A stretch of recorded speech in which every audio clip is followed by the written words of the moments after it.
Buenos dias, mis estudiantes. That means good morning, my students. We're going to take this another step. We're going to go beyond what we've learned and learn something new.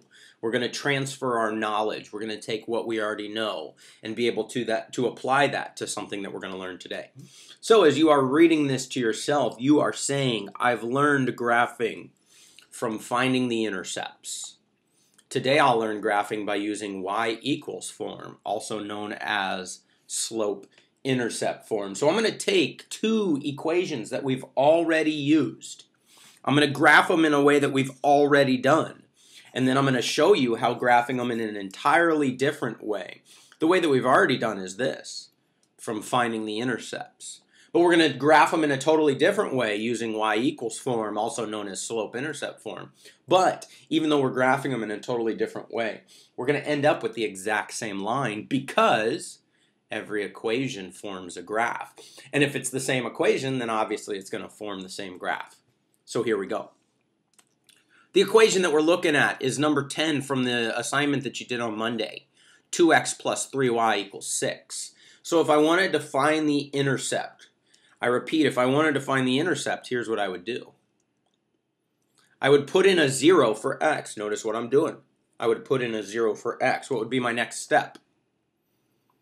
Well, we know the 0 just cancels itself out, so I'm left with 3 times y equals 6. 3 times y equals 6. What's the opposite of times? You got it, divide. The opposite of times is divide. So I divide that, and I get y equals 2. Sorry, it keeps doing that. Let me just move this out of the way over here. So I know that one of the points on the graph, one of the points is going to be 0, 2. 0, 2. So I go 0 left, 0 right, and I go up 2. Cool. Let me get rid of this guy right here. Okay, so now I put 0 in for x. What am I going to put 0 in for? Correct. I'm going to put 0 in for y. There it is. 2x plus 3 times 0 equals 6. Well, we know the 0 cancels out. This right here cancels out. It is gone. Cancels out. So I have 2x equals 6. 2 times x equals 6. What's the opposite of times? You're right. Divide. Divide everything by 2. What do I end up with? 6 divided by 2. X equals 3. Yes, sirree. So 3, 0. So let's see. I go over 3 to the right because it's positive. 1, 2, 3. Up 0, down 0. Right there. Let's connect that bad boy. Looking good. All right, I'm going to show you an entirely different way of graphing. But because it's the same equation, we're going to end up with the same line. Because it's the same equation, we're going to end up with the same line. I'm going to do this one in red so that you can understand that I'm doing a different one. So here's what my goal is. My goal is to get y by itself. My goal is to get y by itself. I want y all by itself.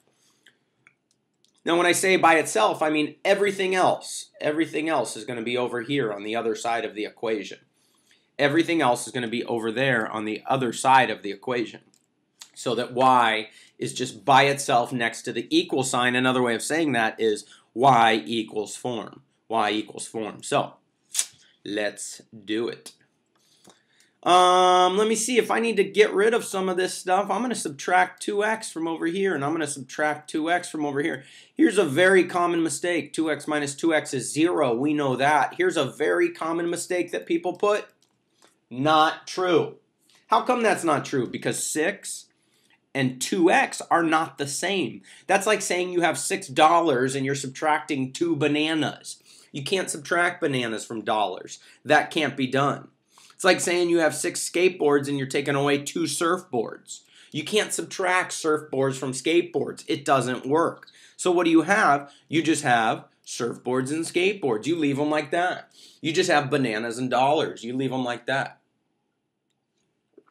You cannot subtract or add different things. I can't add 2 computers and 3 televisions. I don't get a such thing as a computer television. That doesn't work. 3 times y. 3 times y. The opposite of times is divide.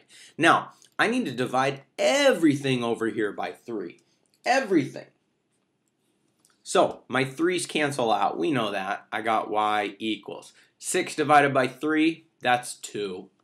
2/3. 2/3, that's kind of a tricky one. You know what? I'm just going to leave it like that. I'm going to leave it in a fraction, and you're going to see why. That's going to help us out. So look, I've got my y equals all by itself, which is what I wanted all along. 2 minus 2/3 x. Now watch how easy this is to graph. It's so cool. See that number 2? I'm going to go to that number on the y-axis. Y-axis. 1, 2. Oh, look at that. I'm on the line. I'm on the line. Now that I'm already here, from that point, I have negative 2/3. Another way of writing negative 2/3 is like this. And actually, I wrote it a little bit better up here. Negative 2/3. So the top number tells us if we go up or down. The bottom number tells us if we go left or right. Now, how do I know if it's up or down? Well, if it's positive or negative. It's negative 2, so I go down 2. So I'm going to go down 1, down 2. Starting from here, down 1, down 2. So I'm here, but I still need to do what the bottom number says. I'm only here for a moment because I still need to do what the bottom number says. Here's the bottom number. It's 3. Remember, I'm right here. Here's the bottom number. It's 3. Is it positive or negative? Is that 3 positive? It's positive. That's right. So if it's positive, I go in the positive direction. I started here. 1, 2 because it's negative. 1, 2, 3 because it's positive. Holy moly, look at those 2 points. Holy moly, look at those 2 points. Same line. Same line. Look at that. Same line. I graphed it in an entirely different way, but I ended up with the same exact line. We're going to do that with a more challenging equation. 3x minus 1/2 y equals 3. 3x minus 1/2 y equals 3. What am I going to do? I'm going to put in a 0 for x. Remember, this is the old way of doing it. This is the old way of doing it. I'm going to put in a 0 for x. I'm going to just get rid of this and kind of talk you through it so that it doesn't keep switching. Okay, don't look at all this stuff because I will talk you through it step by step. 3 times 0 is 0. It's gone. It's checked out. So I'm left with negative 1/2 y equals 3. Negative 1/2 y equals 3. Negative 1/2 times y. Negative 1/2 times y, the opposite of times, divide. 3 divided by negative 1/2. 3 divided by negative 1/2. That's another way of saying this.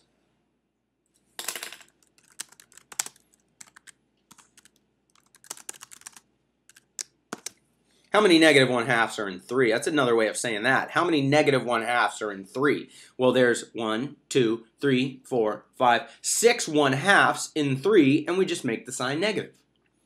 Negative divided by a positive is negative. Or rather, positive divided by negative, but oh well. Hey, there are negative 6. 1/2, 2 1/2s, 3 1/2s, 4 1/2s, 5 1/2s, 6 1/2s. And when the signs are opposite, the answer is negative. So I'm going to go to 0 and negative 6. Here's the x-axis. Here's the